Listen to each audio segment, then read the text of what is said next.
Welcome to Classical Ideas. This is Greg Soden. This episode is my third in a mini-series focusing on the scholarship of the 2019 Sacred Rites cohort. Sacred Rites provides support, resources, and networks for scholars of religion committed to translating the significance of their research to a broader audience. I highly recommend checking out their fantastic work on Twitter at sacred_rites or online at sacred-rites.org. So if you have listened to at least a few episodes of this show, you will know the role that music plays in my life. In times of sadness or hardship, I have often used the phrase, music saves, when asked how I'm doing and how I'm coping.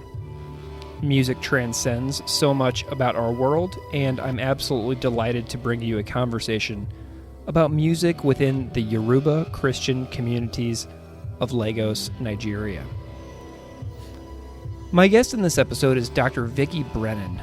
Vicki Brennan is an anthropologist who studies religion, sound, music, and urban space in Africa and the African Diaspora. She is an associate professor of religion and the director of African Studies at the University of Vermont. Her research is based on more than 15 years of field research in southwest Nigeria. She also has conducted research in Nigerian-Immigrant and African American communities in the United States. She has a book, Singing Yoruba Christianity, which came out in 2018, which examines how members of the Cherubim and Seraphim church movements in Lagos, Nigeria use music, dance, and other media as a means of producing moral community and reinforcing ethical values and modes of self-making. She is currently researching how claims to urban space by members of religious communities in Lagos, Nigeria are produced, circulated, experienced, and contested through sound. She is also writing an ethnographic biography of a Nigerian-American visual artist. We talk about most of these topics in the episode, and we had a ton of fun. You can and should follow her on Twitter at Vicki Brennan. That's at VICKIBRENNAN.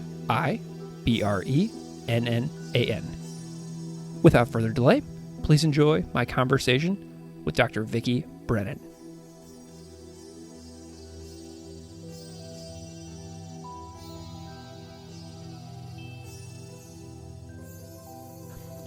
Dr. Vicki Brennan, welcome to Classical Ideas. Thank you for having me. It is wonderful to have you on the show, and I'm hoping you can spend a moment and introduce yourself to the audience, however you see fit. Okay, great. Well, hello to all the Classical Ideas listeners out there. I'm Vicki Brennan, and I'm a associate professor of religion at the University of Vermont. I am actually trained as an anthropologist. I have a PhD in anthropology, and I research and teach about issues concerning sound, religious theories of religion, and religions in Africa and the African diaspora. I also have new projects that I'm developing, which are about art and materiality, but I'm not sure I'm going to get to talk about those so much today. Well, you have such a wide range of interests. I mean, you mentioned religion, anthropology, sound, music, also urban spaces in Africa and the diaspora. And, you know, there are so many questions that I could ask you about how you got interested in each of those fields separately. And then I'm also curious, like, how they merge together. Like, do you have any, like, major academic stepping stones and turning points along the way for these different fields? Yeah. So, I mean, in many ways, this all comes together through my sort of academic biography, how I started training to become a professor of religion, which includes no degrees in religion, actually, something I like to tell my students often. But yeah, so I went to college to study music, and I was a clarinet performance major.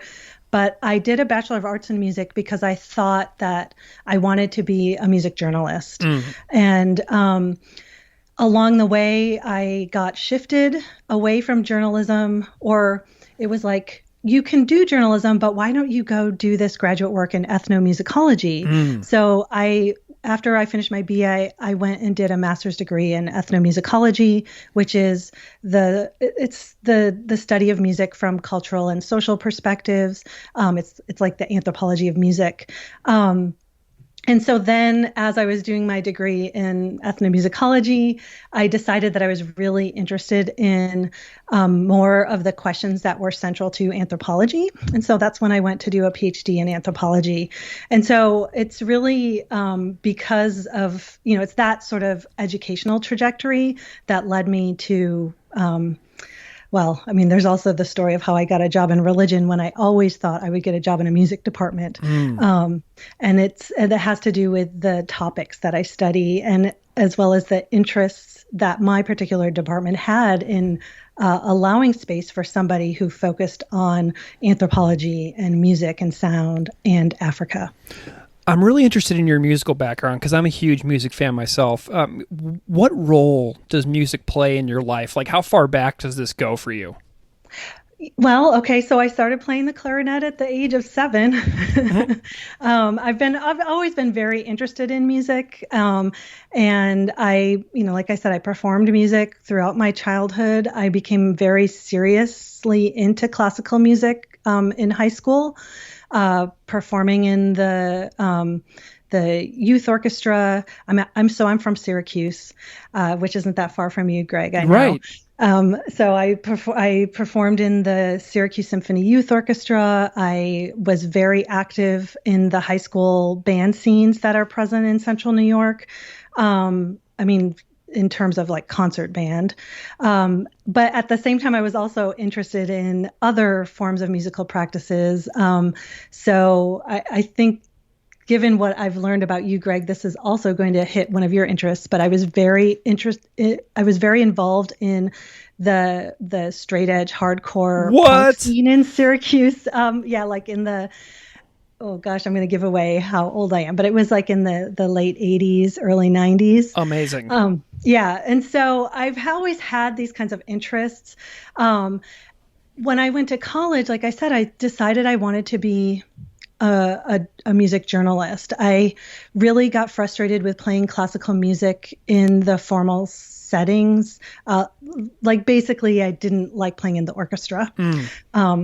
And I really liked playing chamber music, but I wasn't quite that caliber of musician. And at that point, and no offense, but I really didn't want to be a teacher. I didn't want to be a music teacher. Right, exactly, yeah. So I decided that I wanted to think about what was music doing in people's lives. Why did they value it? Why do we place so much value on music? And that's when I started taking classes in anthropology and also in ethnomusicology. So at that point, my attitude towards music kind of shifted. I still continued to perform during my master's degree work. I played my clarinet a little bit, but as part of my master's degree in ethnomusicology, you had to take music lessons in non-Western traditions. And so my very first semester of my master's degree, I had to take music performance lessons with a Nigerian pop artist named Ike Dairo. And I'm going to talk a lot about him because he's also the reason why I came to my research topic. So I actually studied a button accordion with him. That's what I learned how to play from him, but playing it in the style of Nigerian pop music that he performed, which is called juju. And then I also did a year of Okinawan folk music. I learned how to play the shamisen. So I had these experiences in learning how to play in non-Western music traditions. I still kept up my clarinet practice a bit. I gave a recital right before I went to the field to do my ethnographic research, my field research. And I have to admit that since then I haven't really picked any of that up since then. Wow. So now I mostly think and write and like theorize about music and sound, but I'm not so much a practitioner anymore. Amazing. That is so cool. So you sort of talked a little bit about how Africa came into your life, but what I'm wondering is, why did you latch on to African music and Nigerian music as something that you wanted to academically pursue? Because you could have followed so many different paths. Yeah. What was it about Nigeria and Africa that really sucked you in? Yeah. So it really was the personal connection with Ike Dairo, the visiting artist who was at my master's program that first year of my graduate study. So Ike Dairo, for those who don't know him, which is most Americans, but if you say the name Ike Dairo to a Nigerian, they will instantly recognize his name. He was an extremely popular musician in Nigeria during the 60s and 70s. He might be compared to like the Elvis of Nigeria. He sold so many records for Decca West Africa that Queen Elizabeth knighted him. Most Nigerians would recognize his songs. The day he died, the Nigerian radio stations all just played his music over and over and over. So I was fortunate to meet him that year. He was in residence at the University of Washington, and to study music with him. At that point, I was kind of searching for a research project to, again, examine the path not taken. At that point, I thought, I'm going to go back and study this hardcore, the straight edge hardcore scene, because there was so much going on there about like gender and ethics and practice that were all bound up in musical experience. But my advisor convinced me that I could always go back and do that someday. And instead, nobody had studied the music in these churches. And Ike Dairo was actually a church leader in Nigeria. So that's how it started. I had this very personal and close connection to this Nigerian pop musician who also was a church leader. And I developed a research project out of that. So I could basically go to Nigeria to learn more about him and his life and his family and his church. Oh my goodness. Well, I feel like I could just ask you 1,000 questions right now about like Youth of Today and Shelter and 108 and like all that stuff, but I won't.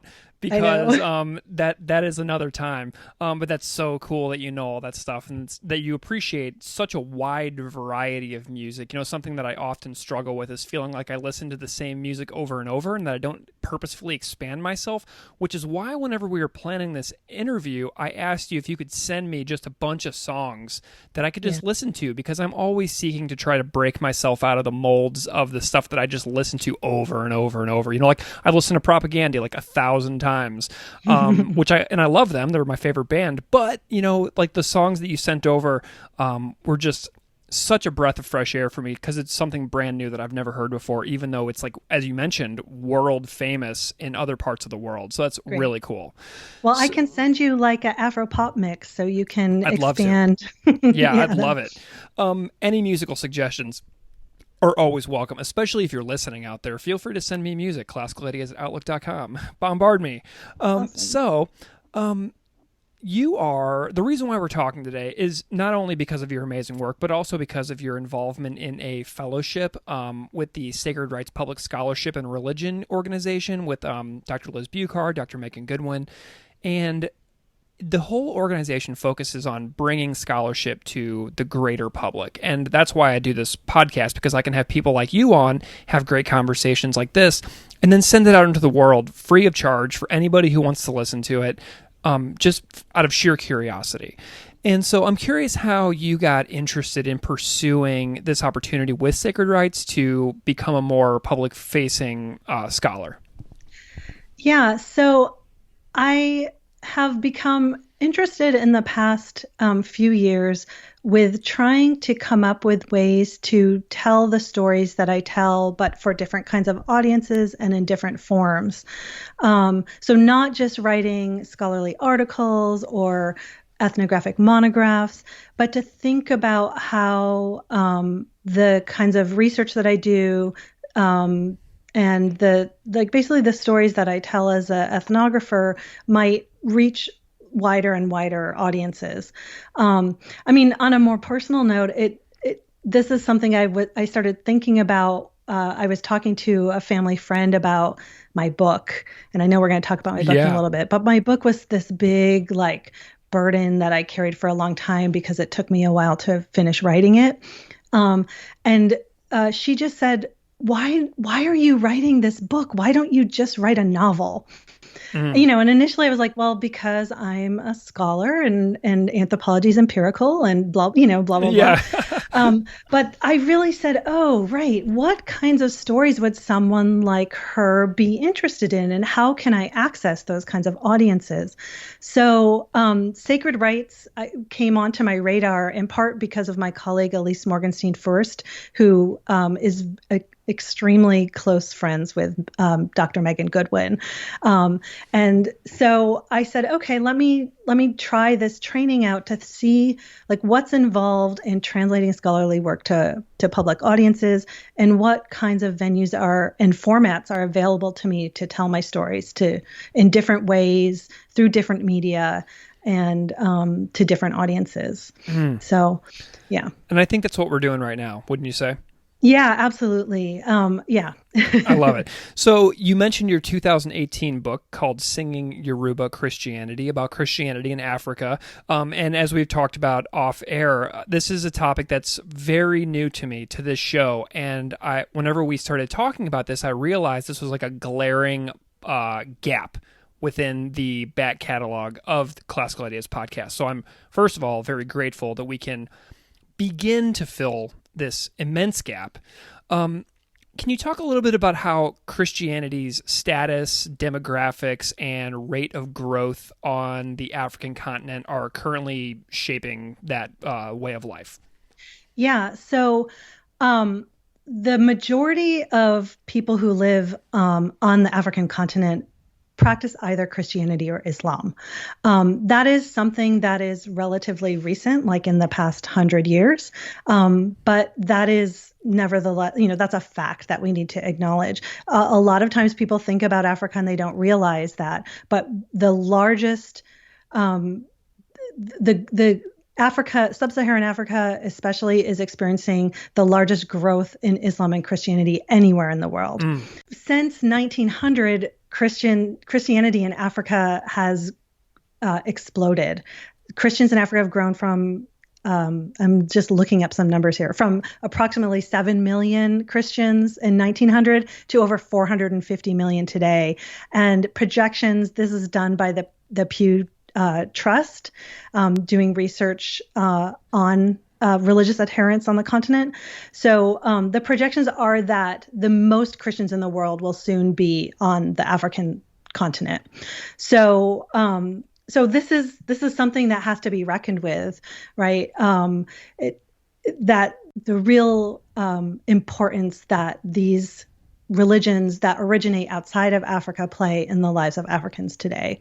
For me, one of what became the interesting thing was how did Yoruba people, this is a community of people who live in Southwest Nigeria, how did they come to be Christian, and how did Christianity come to be meaningful to them? And so that's really one of the key dynamics of my research. And as I suggest or argue in my book, music played a really crucial role in the way that Christianity became Yoruba. Interesting. Okay, so you mentioned to me in an email before that Christianity in Africa has aspects of syncretism and hybridity, and I'm curious if you can explain that a little bit. How does the local context matter to how Christianity is practiced in different parts of the continent? Right. So some of this has to do with the history of Christianity in Africa. So as I just said earlier, right, it's since 1900 that Christians have, Christianity in Africa has experienced this exponential growth. And that has a lot to do, as you might expect, with colonialism, right? What is the big world historical event that's happening, especially that's impacting the African continent in that period? Well, that's the age of African colonialism. So, Europe, there forms of Christianity do exist on the continent prior to European colonialism, but the majority of African Christian practices are really impacted by that colonial encounter, and especially by the way that missionization worked hand in hand with the political and imperialistic processes of colonialism. So, what was interesting to me about the churches that I ended up studying was that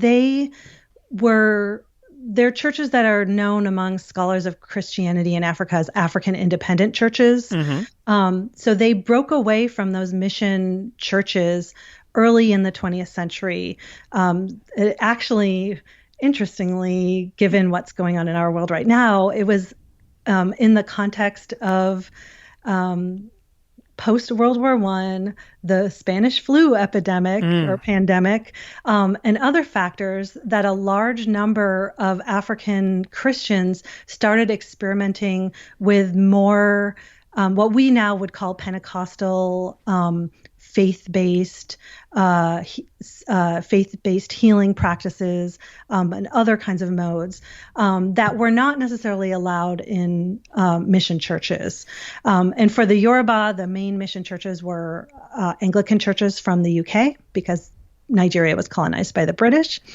And so these African converts were looking for new kinds of ways to practice Christianity that would meet their immediate needs for, seeking health, seeking protection from external spiritual forces,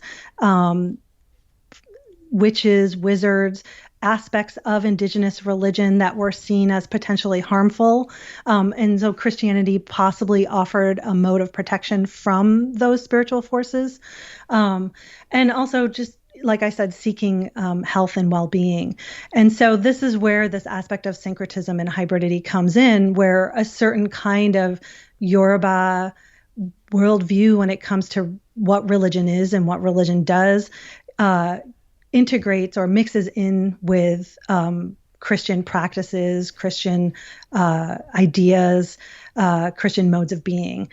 And so that's a big part of what these African independent churches do, is that they, especially in the early part of the 20th century, but through much, up until about the 1980s, they were offering these very dynamic worship sessions, prayer sessions, healing sessions, in which people could improve their lives, could seek health and well-being, and could work to protect themselves from their enemies, both spiritual as well as physical. Interesting. Well, and one of the things that I was thinking of whenever we were planning our conversation was, who the Yoruba are, because if you read certain, big trade books about world religions, oftentimes there will be a chapter just titled Yoruba. So there's all these indigenous practices that are found within the region that are specific. But so whenever I was reading Yoruba Christianity, I was thinking about it in terms of almost an interfaith play. And so I was having a mistaken notion about what your work was about because of some of my own misconceptions and gaps in knowledge about what religion is like in the African continent. Yeah. So the Yoruba are one of the three largest ethnic groups in Nigeria. Nigeria is the most populous country on the African continent. There's the largest population, and the Yoruba are one of the three largest ethnic groups. And they had their culture, religion, language, artistic practice had this really big impact on Black religions more generally because of the slave trade. Many enslaved Africans were taken from Southwest Nigeria because of Yoruba imperial politics of of their own. And so in places like Cuba, Brazil, even to some extent Haiti, right, Yoruba religions become part of these African diasporic practices of Santeria or Candomblé or Vodun and others, Orisha and Trinidad and Tobago, et cetera. So that's part of the reason why in these world religion textbooks, Yoruba are often given, they're often covered.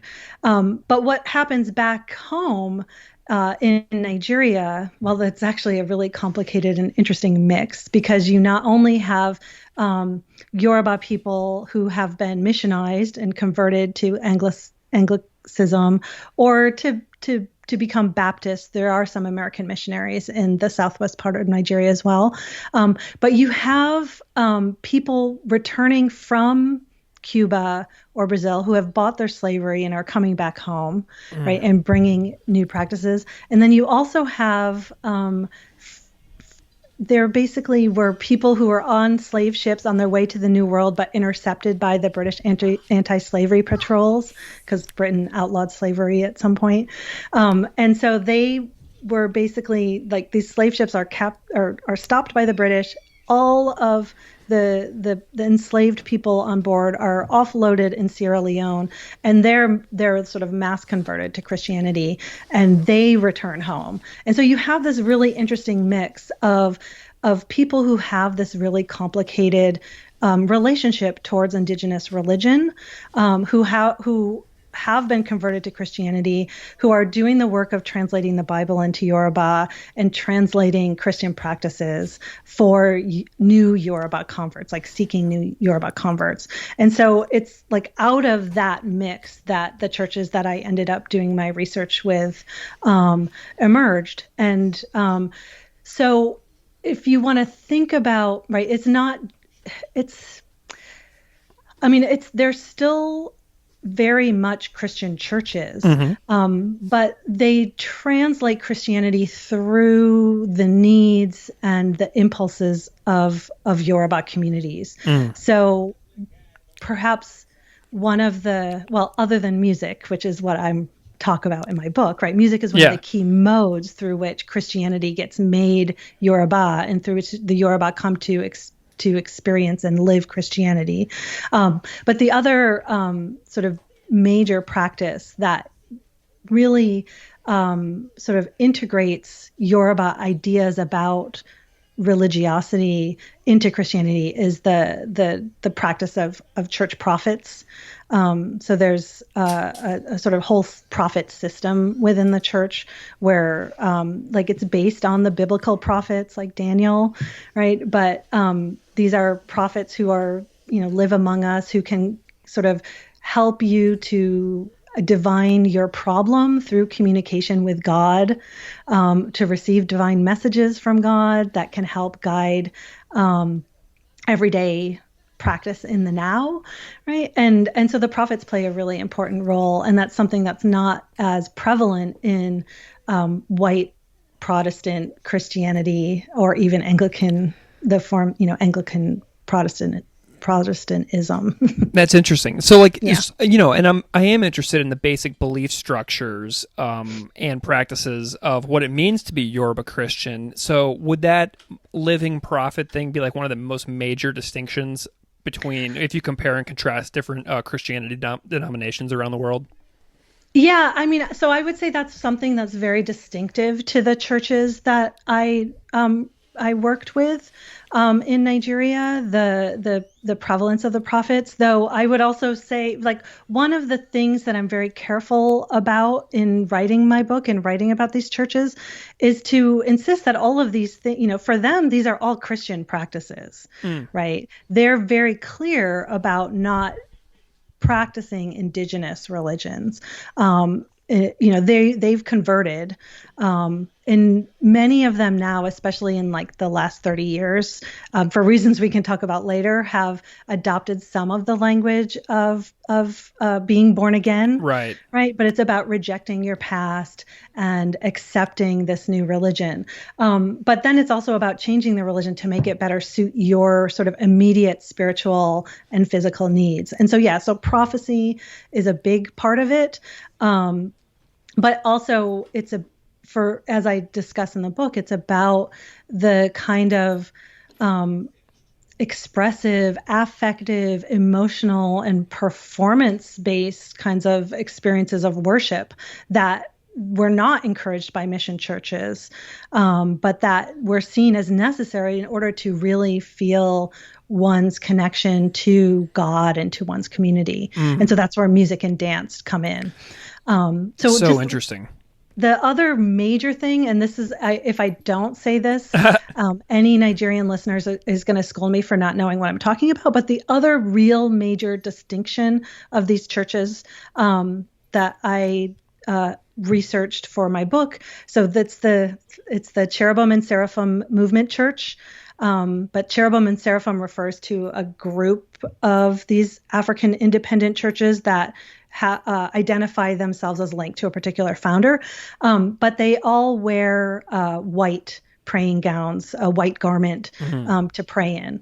And so that's another pretty distinct practice of these churches, right? That isn't necessarily Yoruba, though certain Yoruba ideas about the symbolism of whiteness and the value of clothing the body in white cloth does get translated into their Christian practices.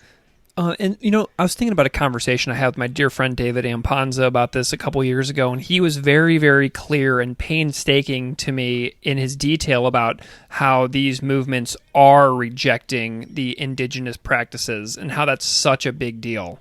Yeah, and that's why I'm trying to be very careful here. That's part of why I'm trying to be careful here, but also why I'm saying like this is Yoruba Christianity. Yeah. And both sides of that are really important. I think we'll talk a little bit later about the way that Pentecostalism has exploded on the continent in the past like 25 to 30 years. And the churches that I studied, which are kind of earlier Pentecostal shift in Christianity in sub-Saharan Africa or in West Africa specifically, they have come under a lot of criticism by Pentecostals for not being proper Christians. And I think, that debate is actually speaking to sort of broader dynamics of what is religion doing in these spaces and how are people using religion to negotiate new kinds of conflicts and crises that they experience. I want, by calling this Yoruba Christianity, it is very much a Christian church. Gotcha. Then you mentioned earlier Cherubim and Seraphim church movements. Are these separate movements? Yeah. So the Cherubim and Seraphim, I would say there's 6, 7, maybe 9 different kinds of Cherubim and Seraphim groups. Okay. The Cherubim and Seraphim church movement is one of those groups. Gotcha. Yeah, but there's like the Eternal and Sacred Order of Cherubim and Seraphim. There's a few others, the Agbo Jesu's Cherubim and Seraphim, and each of them identify themselves in relationship to a unique founder, Moses Orimolade. But they also they have slightly different kinds of organizational structures or practices, and there actually is also a Cherubim and Seraphim unification movement that I write about a little bit in the conclusion of the book, where they're like, oh no, we just need to become one, which is very much a Christian kind of tendency towards like fracturing and then emphasizing unity.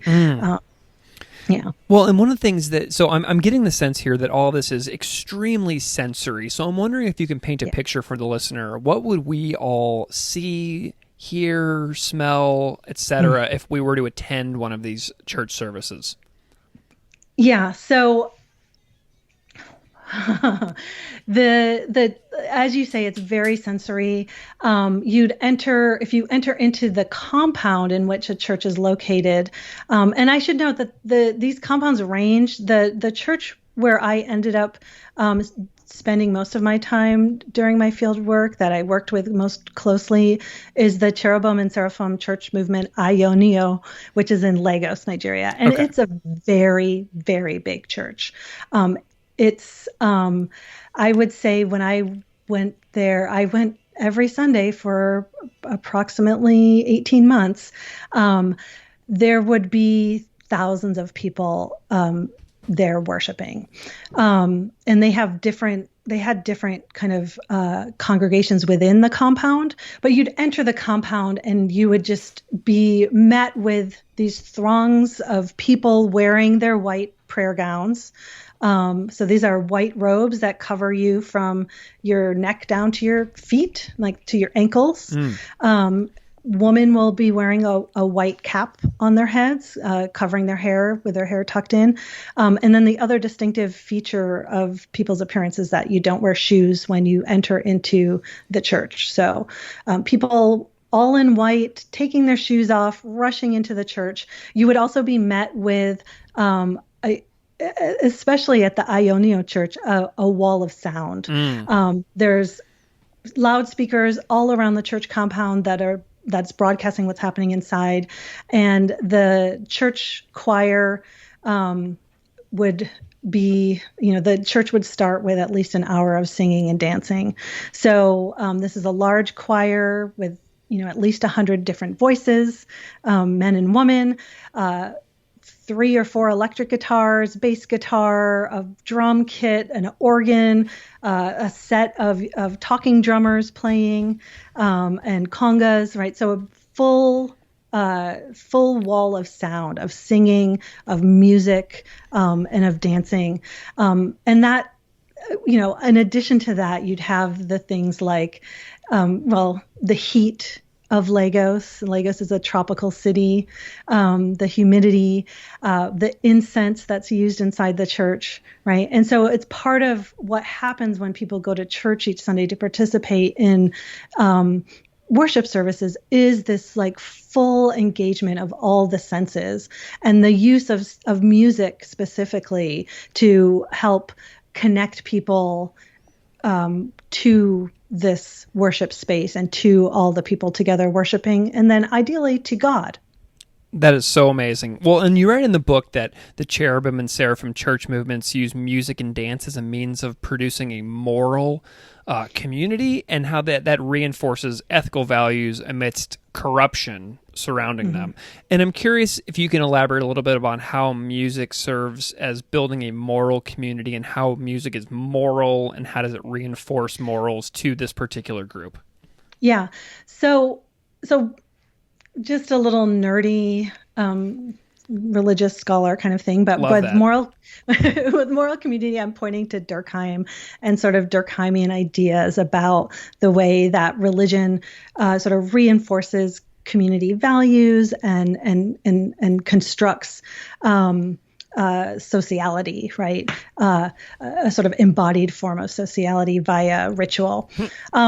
I'm also drawing on the idea about ethical values, right? So I'll be a little nerdy again, but trying to sort of marry that Durkheimian sociological interpretation of religious practice with a kind of more Assadian disciplinary practices, right? That by allowing one's body to be engaged in certain kinds of bodily practices, one remakes the self in line with the values of that community. And so what I look at in the book are the ways that music is used to create an ideal kind of person through Cherubim and Seraphim worship practices, but also through things like choir rehearsal or Bible study classes, or other modes of engagement with other members of the church, so that you worship in the right way, and by doing so become the right kind of person, a person who's not corrupt, a person who shares certain kinds of social values with other members of your community, who looks out for each other. And this is all standing in sort of relationship to what's happening in Nigeria. Well, during the time of my research, which was the early 2000s, is a moment of democratic transition. So there's a lot of kind of political and economic possibility, but people were still experiencing a lot of insecurity. So is this is talking about the moral community, is this a direct critique of the greater Lagos area in any way? Well, I think that I wouldn't say it's a direct critique. I think that what they're saying is that there's a lot of stuff out there in Lagos that one could get one into trouble, right? That one can experience poverty, one can experience addiction, one can experience all these temptations because of poverty that would lead you to steal from your neighbor, for example, or to use some sort of money magic to harm someone that you're jealous of, right? Which is a sort of common sort of West African kind of spiritual, material idea that swirls around. If you're interested in seeing it, watch any Nollywood film. The Nollywood is the third largest film industry in the world. It might even be second now. I don't know. It might be bigger than Hollywood. These are the themes that are taken up in these Nollywood films. Excellent. So the church is by coming to church every Sunday, by singing the same song together and doing it correctly, one can ensure that one isn't part of those corrupt, harmful practices out there. Okay, gotcha. And you also mentioned in the book that singing the same songs in church together as a group can create what in the Yoruba community is known as a good life.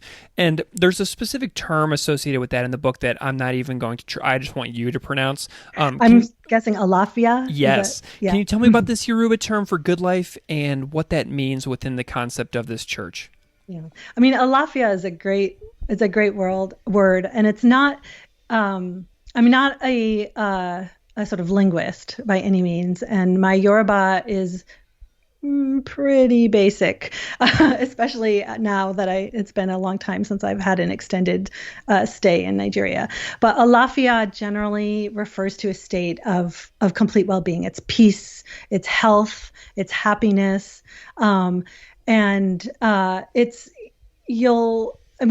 it's common to, you'll find it in Yoruba indigenous practices. They'll talk about Alafia and some of the diasporic practices as well. But it's really the sort of state you aspire to be. I mean, a common Yoruba greeting, the way that you would greet somebody if you just were seeing them for the day, is She Alafia ni, which means, do you have Alafia? Do you have well-being? Is everything okay? So this good life, this ideal, is what the sort of participation in church worship strives for, recognizing the reality of the world, that it's really hard to achieve Alafia when you've been in, to get to work, you have to sit in traffic for 3 hours, that there's a risk of armed robbers on the road that might steal your car, or if you're on a bus, your personal property might be stolen, or your body might be harmed, right? And so this is about a kind of religious and very embodied way of maintaining that sense of well-being and a good life. Very cool philosophy. Now, I want to spend a little bit more time together in the time that we have left talking about a book that I know that you're completing right now about commercially recorded Yoruba gospel music in Nigeria, which is so cool. So this industry dates back to what, the 1920s? Well, so technically, I don't think any right. So the recordings made by J.J. Ransom Kuti were made in the 1920s. Most people wouldn't call him a gospel musician. They would say, oh, the gospel music industry really starts in the late 60s when the Nigerian music industry really takes off. But what I'm interested in in those J.J. Ransom Cootie recordings are that these are some of the first recordings of Yoruba Christian singing that were made, right? And what happens when Christian songs get taken up into this media, right? Gets reproduced in a way that isn't necessarily like a hymn book, which allows for a congregation to reproduce the hymn for themselves. But this is a way for you to listen to Christian songs separate from the spaces of worship or your own performance of the song. And so that's where my interest in J.J. Ransom Cootie comes from. But really, the industry really starts picking up in the 1960s. Can you tell me a little bit about the archival research that you've been doing to prepare this new book?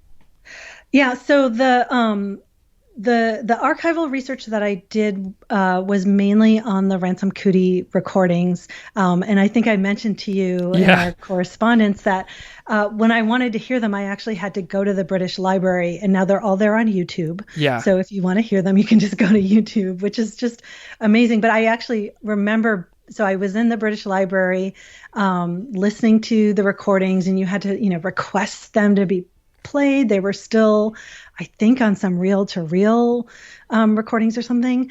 And I had requested to have pulled all of these Yoruba hymn books that the British Library has in their collection. So I was just, these were commercially printed hymn books dating back to like from 1900 to about 1930. And I was just thumbing through them, and then I realized as I was listening to one of the songs that I was looking at this song in the hymn book. So I found the hymns actually printed for circulation to literate Yoruba Christians in Lagos in the early 1900s as I was listening to J.J. Ransom Cootie's recordings that were made in the UK.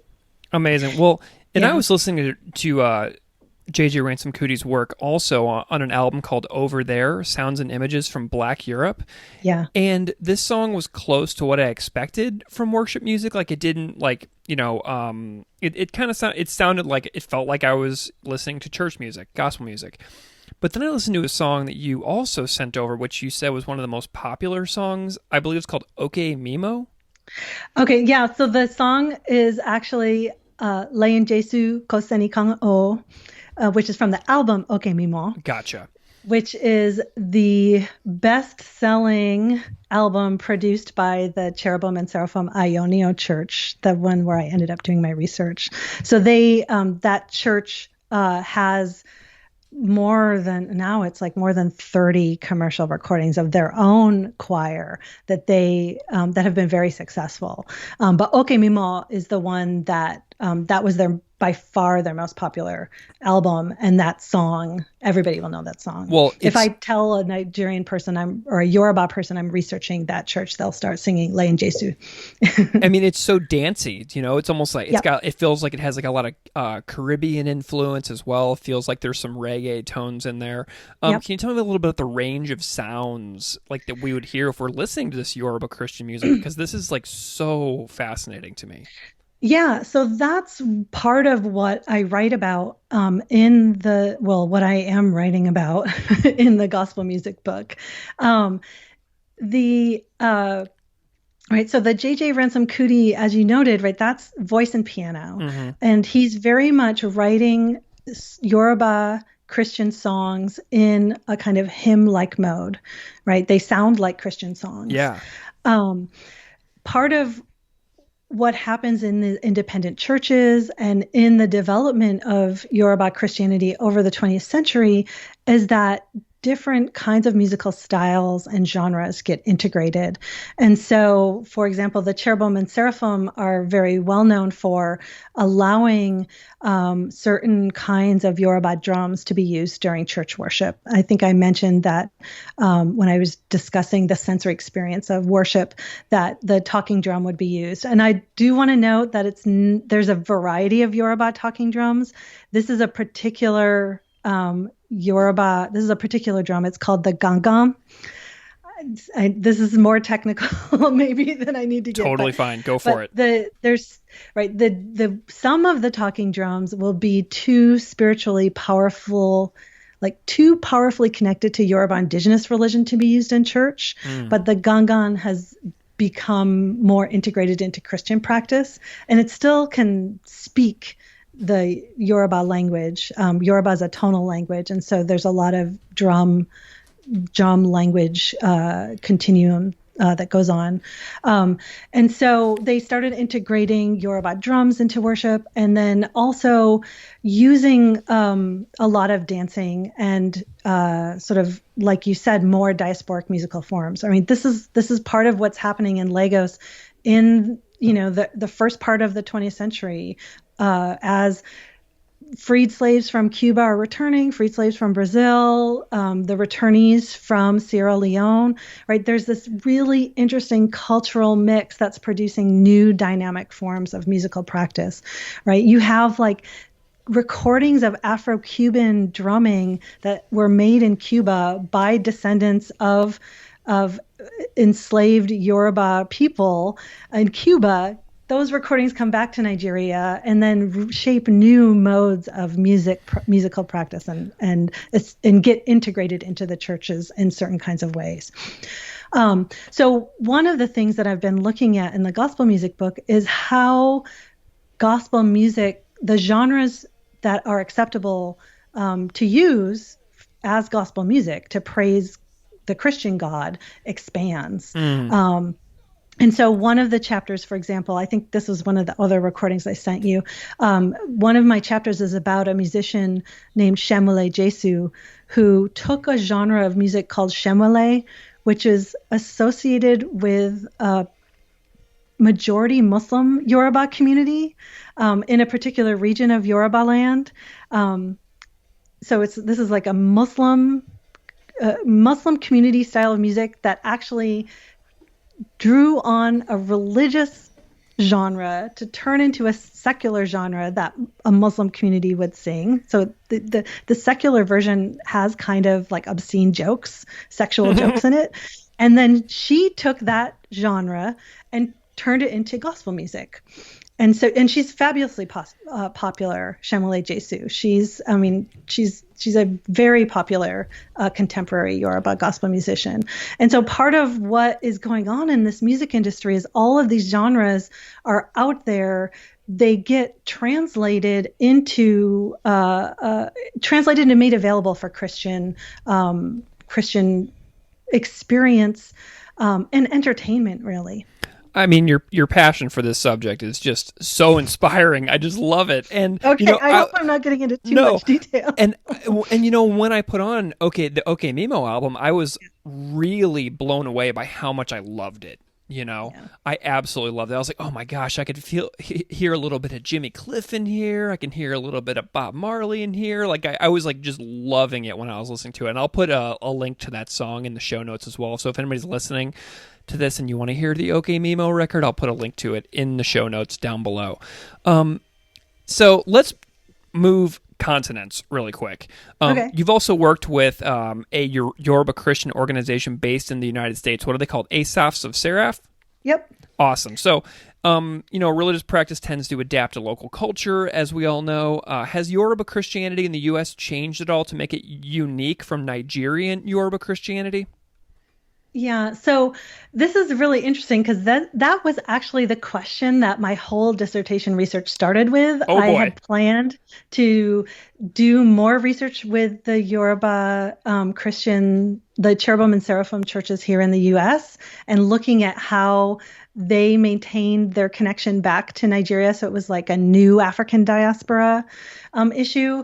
And then I ended up just realizing that I had so much to learn about Nigeria, about Yoruba, about Yoruba Christianity that I ended up spending, like I said, 18 months for my dissertation research, just living in Lagos and going to church a lot and church choir practice, Bible study. Wow. But a lot of other things, I had a lot of fun in Lagos. You were embedded. I was embedded. And so one of the things that I did learn through that was that, there were groups of, church members based here in the U.S. And in fact, a number of the musicians that you hear on that Okay Mimo album are actually based here in the U.S. now. They left Nigeria. I can't remember the exact date, but it was in the late 90s to do a kind of evangelical outreach to Nigerian-American communities here, Yoruba American communities in the U.S. And many of them ended up staying in the U.S. rather than returning back to Nigeria. So, in fact, the director of the choir of the Ionio Church in Lagos, the overall choir director, actually lives in New York City right now. Yeah. So the Asaphs of Seraph is there's Cherubim and Seraphim. Members of the church living across the United States, often in very sort of small or isolated communities, though there are large Nigerian-American communities in places like Houston or New York City. But the Asaphs of Seraph was envisioned as this kind of yearly reunion and spiritual revival, religious revival, that members of the church could come together once a year to sort of reconnect with each other and with the church. And so they meet in different locations in the U.S. each year. They did have one summer where they actually met in Lagos. And it's a way of reconnecting with the religious practices that they they engage in Nigeria, but that are more limited here. Now, you asked about how they adapted to local culture here in the U.S. Yeah. And it's been interesting to trace some of that. So one thing is that a lot more English is used in the U.S., though, to be perfectly fair, the churches in Lagos also, they were primarily in Yoruba, but they would feature a lot of English translation. And there was actually an English chapel where the entire service was in English in the church compound in Lagos. But here in the U.S., there's a lot more English, even though some members of the Asaphs or of these particular congregations in places like New Jersey or Boston will say, oh, but it just doesn't sound the same if it's not in Yoruba. There's a church in Chicago that has stopped wearing the white prayer gown, which is a little bit controversial within the group. And part of what I'm interested in is like tracing those controversies and who thinks it's controversial and why, and how are people justifying it and why. And so that's still a kind of source of disagreement. So they'll wear the white prayer gown for certain things, but not for all things. And so at the last Asaph's convention I attended, which I think was 2 years ago in Chicago, that group was the host, and they didn't wear their prayer gown through the whole revival. Interesting. Yeah. Well, and there's a little bit of internal diversity for you within this one organization.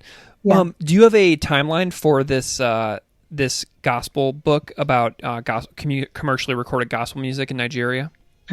Well, so this is I think I mentioned that I kind of take a long time I'm a slow writer and a slow thinker. I am too. I hear you. It's so painful.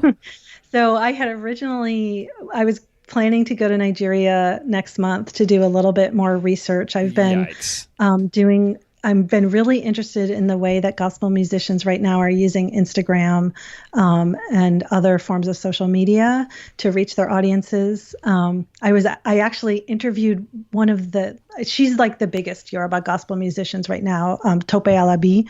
I interviewed her last summer at her house, and she live streamed the whole interview on her Instagram. So that's fantastic. So I was like, this is fascinating, right? This is about like self-making and using social media to promote this kind of self and to promote her music as well. So I'd hope to go back to do some more research, but now with COVID, I'm not able to travel, and I'm not sure when I'll be able to travel next. So I think I need to say, Vicki, you have enough data now. It's Yeah. time to start writing. And I have half of the chapters done. And the other half, I have the materials. And I think I can, I would love to get it done in the next year. Well, in the spirit of public scholarship, tying back to your Sacred Rights Fellowship, where can people find you if they want to follow you, know more about your work? Because you cover such an interesting range of topics that I think that a lot of people may find they want to know more about what you do. Oh, thank you. Well, so I am on Twitter. It's at Vicki Brennan. That's VICKI BRENNAN. And I'm not the most active Twitter user, but I'm there and I'm often tweeting out things.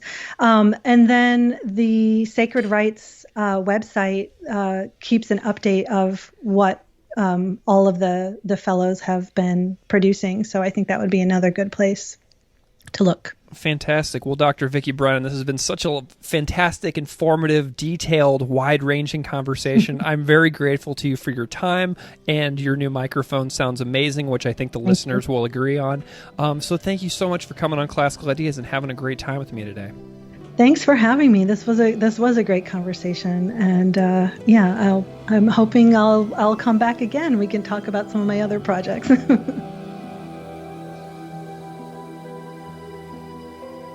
Classical Ideas is produced by me, Greg Soden.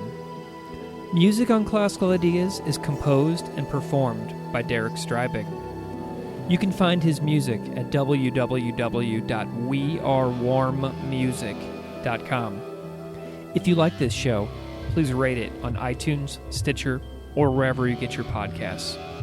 You can email me at classicalideas@outlook.com. or find me on Patreon at patreon.com/classicalideaspodcast. Thanks so much for listening.